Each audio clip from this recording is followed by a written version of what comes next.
नमस्कार, स्वागत है आप सबका मेरे YouTube channel Puneet Sharma design पे। और आज हम डिस्कशन करेंगे एक चीज़ पे जो बड़ी कॉमन है हर एक के लिए। एक छोटा सा एग्जांपल लेंगे एक 1 BHK का, ताकि आपको समझने में थोड़ी आसानी हो। और मैं इसमें एक टेक्निकल चीज़ आपके साथ शेयर करूँगा जो अगर आप समझ लिए तो आपके लिए थोड़ा ईजी कर देगा कुछ चीज़ों को। जो टॉपिक है वो है मेरा कि एक 1 BHK के ऊपर उसके दरवाज़ों की लोकेशन का क्या इम्पैक्ट पड़ता है। मतलब दरवाज़ा इधर रखा तो क्या, इधर रखा तो क्या, जिसका बेनिफिट आप क्या ले सकते हैं पोजीशन को इंटरचेंज करके। तो एक उदाहरण लेते हैं। ये एक मैंने आपके लिए 1 BHK लिया है। इसके अंदर एक ये बाहर सीटिंग एरिया के लिए एक लिविंग रूम है, ये एक बेडरूम है, बेडरूम के साथ ही एक इनबिल्ट वार्डरोब है, और ये ब्राउन एरिया जो आप देख रहे हैं ये है एक छोटी सी बालकनी जो दो साइड कॉर्नर की तरफ खुलती है, और इसके अंदर ये एक अटैच टॉयलेट है जो बेडरूम के साथ अटैच है। तो इसमें एक बड़ा हमने क्या किया है, अभी एक लाइन के अंदर दरवाजे ले लिए हैं। कई लोग बोलेंगे बड़ा गलत ले लिया, तो वेरी गुड, जो लोग इसमें हमें गलत साबित कर रहे हैं मुबारक हो, आपको नॉलेज है। और जो सोच रहे हैं कि ठीक ले लिया है, तो आप अपनी थोड़ी सी सोच को आज बदल के देखिएगा कि अगर हम पोजीशन चेंज करते हैं तो क्या असर मिलता है। ठीक है, तो शुरू करते हैं दोस्तों। तो ये उदाहरण के तौर पे लिया गया 1 BHK फ्लैट है। इसमें आप देख रहे हैं कि तीनों दरवाजे एक लाइन में। चलिए पहले डिस्कशन करते हैं तो, कि किसी भी चीज़ किसी भी लेआउट में दरवाजे खिड़की फिट करते वक्त किन किन पॉइंट्स का खास ध्यान रखना पड़ता है। सबसे पहले 4 चीज़ें आपको ध्यान रखनी है। एक तो है लाइट का ऑप्टिमाइजेशन, दूसरा स्पेस की एक अच्छे से प्लानिंग, तीसरा प्राइवेसी, और चौथी ओवरऑल फंक्शनैलिटी। आसान भाषा में घर के अंदर सूरज की किरणों का और हवा का आना, ये पहला है। सेकंड, आपके स्पेस में फर्नीचर जो आपको चाहिए उसकी प्लेसमेंट का ठीक तरीके से होना स्पेस प्लानिंग है। तीसरा, आपकी प्राइवेसी। प्राइवेसी मतलब जिस चीज़ के लिए आपने घर बनाया है वो प्रॉपर आप फ़ायदा उसका उठा सकें, वो एक्टिविटी यहाँ पे आप कर सकें। अगर आपको पढ़ाई करनी है तो आपका कॉर्नर, अगर आपको रेस्ट करना है तो आपका बेड, वो ओवरऑल फंक्शनैलिटी। मतलब अब 1 BHK का पूरा एक पर्पस, 1 BHK का पूरा पर्पस यानी कि एक लिविंग रूम जिसमें आपके पास कोई मेहमान आ जाता है तो आप उसको अटेंड करें, एक किचन जिसमें आप अपना फूड प्रिपेयर करें, बेडरूम जिसमें आप अपना सोना, रेस्ट, ये सब चीज़ें करें, और वॉशरूम आप सबको पता ही है। तो स्पेस प्लानिंग और फंक्शनैलिटी बड़ी इंपॉर्टेंट चीज़ है दरवाज़ों की पोजीशन को डिसाइड करते हुए। अब जैसे इस फर्नीचर लेआउट की जब हम बात करते हैं इस रूम के, तो अगर हम सोचेंगे तो क्या बनेगा, आप देखिए।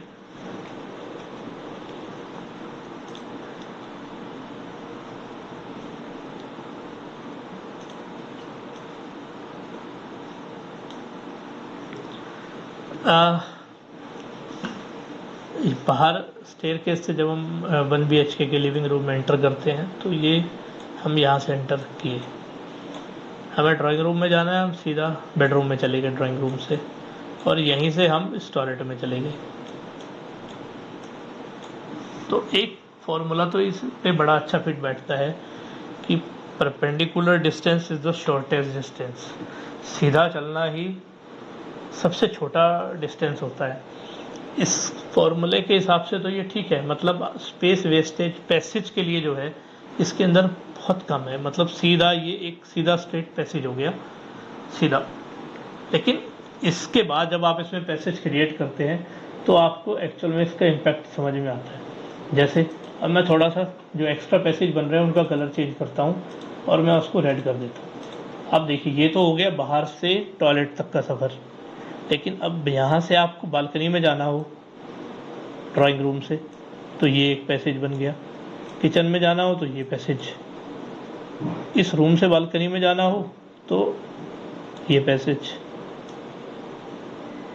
तो आप देखिए जब इतना सारा स्पेस पैसेज में ही वेस्ट हो गया तो आपके पास फर्नीचर प्लेसमेंट के लिए स्पेस क्या बचा?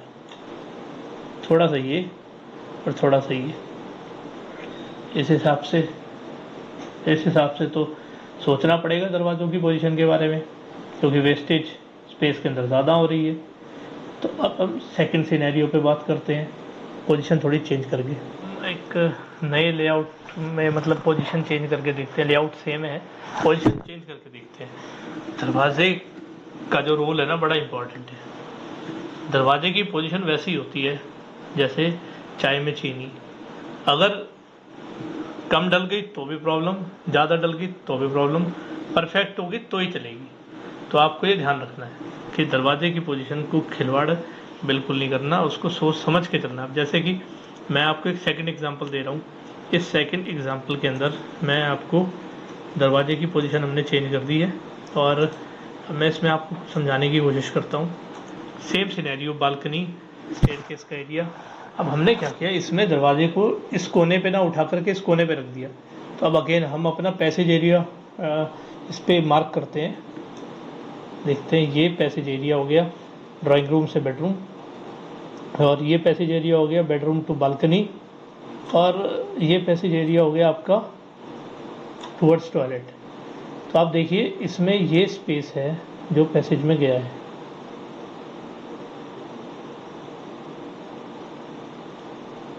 स्पेस बाकी ठीक है। और मैं कलर जब चेंज करता हूँ, एक दूसरा कलर लेते हैं, ग्रीन कलर। इसमें ये जो स्पेस है ये आपके पास मिल गया है इस्तेमाल के लिए। तो आप सोचिए ज़रा कि पहले वाला स्पेस ज़्यादा था फर्नीचर के लिए या ये वाला। तो फ़र्क पड़ता है ना डोर की पोजीशन से। इसलिए डोर की पोजीशन लगाते वक्त आपको हमेशा ध्यान रखना है कि आप बिल्कुल डोर का जो इस्तेमाल है वो सोच समझ के करें, उसकी पोजीशन का। हर दीवार की अपनी एक चाहत होती है। किसी दीवार को दरवाज़ा चाहिए, किसी दीवार को बेड चाहिए, और किसी दीवार को टीवी भी चाहिए। तो अगर आप कोई भी चीज़ कहीं भी उठा के रख देंगे तो वो उनकी चाहतों के साथ, उनके इमोशंस के साथ आप खिलवाड़ कर देंगे। ये भी ध्यान रखना, इमोशंस के साथ मत खेलना भैया, समझ सकते हो? ठीक है। तो दरवाजे की प्लेसमेंट इस तरह से हो कि आपका जो दरवाज़ा है वो आपके फर्नीचर के बीच में ना आए। मतलब अगर आप घर पे नहीं हैं तो आपका बेड, चेयर, वेयर, टीवी, ये सब आपस में बातचीत करें, बीच में नहीं आना चाहिए। इससे इसका ध्यान रखना है। आपका बेड, आपका जो दरवाज़ा है वो कॉर्नर में हो ताकि किसी फर्नीचर के बीच में ना आए। सेकेंड चीज़, दरवाज़ा लगाते हुए प्राइवेसी का ध्यान रखना है। प्राइवेसी मतलब हर टाइम आप बेड पे पड़े ना दिखाई दे, वरना कोई भी आता जाता कहेगा तो आलसी आदमी हर टाइम सोता है। आपका बेड दिखाई नहीं देना चाहिए दरवाजे से, इसलिए उसकी पोजीशन का ध्यान रखना है। तीसरी चीज़, बालकनी की एंट्री। बालकनी की एंट्री भी ज़बरदस्त होनी चाहिए। आप सीधा दिखाई दो जब बालकनी से निकलो, कोने से नहीं होना चाहिए कि आप दिखाई ना दो जब बाहर से आपको कोई देखे। एकदम सेंटर में डोर हो, बड़ी वाइड ओपनिंग हो, देखने में ऐसा लगे कि आप शाहरुख खान हो और अपने फैंस को हेलो बोलने आ रहे हो। ठीक है ना, वाइड एंट्री टुवर्ड्स बालकनी, ये ध्यान रखना है। और सबसे लास्ट चीज़, ये एक और बिलीव रखना है ध्यान, लास्ट में एक पॉइंट और आपको ध्यान रखना है, कल्चरल बिलीव्स। और जैसे फेंग शुई, वास्तु, ये भी ध्यान रखना। कई लोगों के कल्चरल बिलीव्स होते हैं दरवाजे को लेकर के कि हम साउथ में नहीं रखेंगे, या हम इस तरफ नहीं रखेंगे, हम लेफ्ट हैंड का डोर नहीं लेंगे, हम राइट हैंड का डोर नहीं लेंगे। तो जब डोर प्लेसमेंट करें तो आप ये भी उनसे बात कर लें, या आप अपने परिवार में बात कर लें कि अगर कोई कल्चरल बिलीव टूवर्ड्स डोर है तो उसको भी अप्लाई कर लें। ठीक है दोस्तों, तो उम्मीद करता हूँ ये 2-4 पॉइंट्स आपको अच्छे लगे होंगे। फीडबैक दीजिएगा। Thank you. और मौका मिले तो चैनल सब्सक्राइब कर लीजिए, ज़रा वॉच टाइम की भी ज़रूरत है। धन्यवाद।